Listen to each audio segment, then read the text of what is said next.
Yesterday we had Kasamuel on Obina TV, and I personally had an opportunity to listen to him and hear his point of opinion as far as the Mcoure case or the Bomas aspect is concerned. And there are a few things that I noticed from there. First of all, before I dissect on this topic, and if this is the first time you're watching our videos, please make sure to subscribe, like, and comment, because that is the best support you can always give this channel. And also, for those who've been returning, I saw like 700 of you guys return to watch my videos here. Please, thank you so much. Keep following. Mcoure Kibaso was beaten badly, of course, in Bomas of Kenya. And during this, on the same platform, we had Kasamuel being given a chance to speak. And whenever he spoke, he did not even recognize or even talk about the Mcoure beating issue. Then I was concerned about why did he ignore that? But now when he had a chance at Obina TV to speak about this, I had to draw some conclusions based on my analysis on what he was saying. The first thing that I noticed from there was not, according to him, he gave a very genuine excuse that he was not aware of what had happened in Bomas of Kenya. He came late when Mcoure had left and he did not know what happened. But however, do we really trust him on that? Because when you get to the hall, or maybe even before getting to the hall, you'll meet a few people and they'll tell you this has happened here and there, Mcoure has been beaten or something. But of course, he gave a very genuine reason that I feel personally, if that is true, then probably we should not blame him for not recognizing or talking about the issue of Mcoure being beaten at Bomas of Kenya. Because when he said that by the time he had arrived, the incident had occurred. And when he got to stage, there were some eruptions here and the disruptions here and there. He moved to the chambers where there were some dignitaries. That's why his phones were taken from him, confiscated, of course, for safety. And also now he sat with the Waheshimiwa there. By the time he reached the podium, the Waheshimiwa had gave him a chance to speak. He did not get somebody to update him and tell him Mcoure was here, has been beaten, and now you need to talk about it. Basically, that he gave that as a reason. But I, however, wonder when he was given a chance to speak, even when he had time to ask people what is the mood of the crowd, what are people saying. I don't know how mysteriously someone could not tell him that Mcoure was here and he has been beaten. But if whatever he was saying is true, then it's a genuine one. Also, looking at this closely, it is that he gave an opinion on Rigathi Gachagwa's support for impeachment. He supported the impeachment of Rigathi Gachagua and Bomas of Kenya and said Viva Nini, but people did not respond. But the fact remains that when he was in Bomas, he supported Rigathi Gachagwa's impeachment. Yet, as Gen Zs and millennials in this country were saying, impeach both. But he changed tune. He's saying that was the information on the ground. That was the mood of the crowd. But now the crowd, the expectation of the youths of this country was different from what he was saying. So this is the case.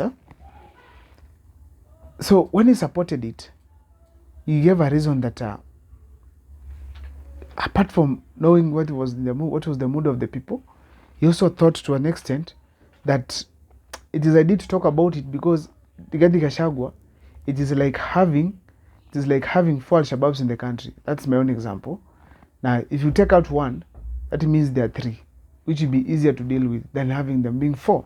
So it's simply removing the bad and reducing the number of the bad ones that we have in the government. So therefore, he supported his removal completely from there. However, it is good. I think I support his point because when you realize that, for instance, you have people you need to deal, if it's plucking one rotten fruit at a time, it is okay. But the fact remains, the Gen Zs and millennials in this country were talking about impeaching both because we have experienced worst from William Ruto than Rigathi Gachagua. Also, the reason as to why Kenyans were beat is that the same energy these leaders are putting on impeaching Rigathi Gachagua, they don't put it on the Kenyan issues. You have the Adani thing, you have the shift where Kenyans are being returned from hospital to come home, even those who are sick in cancer, like the guy in Nairobi, in Mcoure, the mzee that who was crying and dialysis, he has no kidney, he needs to undergo some treatment. But it could not because the shift had shifted, the NHIF had shifted to shift. So it was difficult for him to get the dialysis. So in real sense, they're not talking of the issues that are concerning the Kenyans, and that actually angered most of the Kenyans. And now having Kasamuel supporting what these guys were saying, definitely that was really bad. And Kasamuel now found himself in trouble because he was basically being now dubbed to be the traitor in Kenya and also a traitor among the youths of this country. But in real sense, Kasamuel had also given some indications on some various dealings, like him with Alai, him with Osoro, him with Baba, him with other leaders, like now he was being called our son. Such kind of perceptions can definitely result to some of these utterances from Kenyans on social media as calling Kasamuel as a traitor, or maybe calling him a traitor, yes, maybe a betrayer. Some of them, people giving him various names, saying he has been bought. You know, these are dealings, these are sentiments that came as a result of subsequent events that had happened before.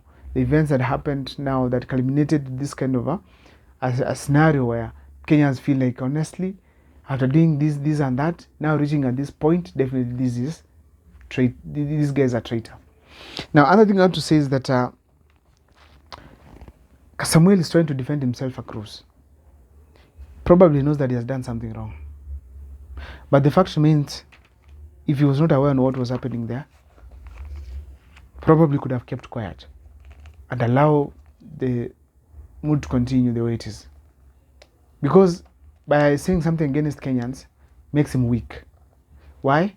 The support he has been enjoying in this country, arrests, Nini cannot be arrested. It is simply because of the Kenyans who are constantly talking about him, asking Kenya's government not to touch him. And as a result, you realize that Kasamuel got protected and actually has never been arrested all through. So therefore, as we speak today, Kasamuel, he owes the public, he owes the youth of this country. They also, as much as he came out, he was also supported immensely by the Kenyan people. So therefore, I think it's a deal if you could sit down and also as a man, follow some of these advices that have been given by people from on social media, because I strongly feel that the social media people are his support base, and because those are the youths there, and when youths in this country speak the same language, it's a deal that we all see that in our leaders. Let us see our leaders speak the same language just like the youths of this country. Because when you realize that Kasamuel and Morara are not speaking the same thing, are not doing the same thing, are not reading from the same page, that means we are troubled, because we realize that, oh yeah, okay, so when are we going to be together and move as a team? We've not heard these guys doing anything in common, meaning they have self-interests.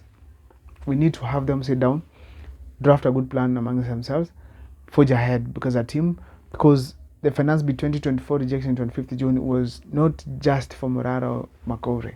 It was for all leaders in this country, and it was for all youths, to be specific, because the youths of this country came out in large numbers regardless of their tribe, their numbers, their race, or anything else.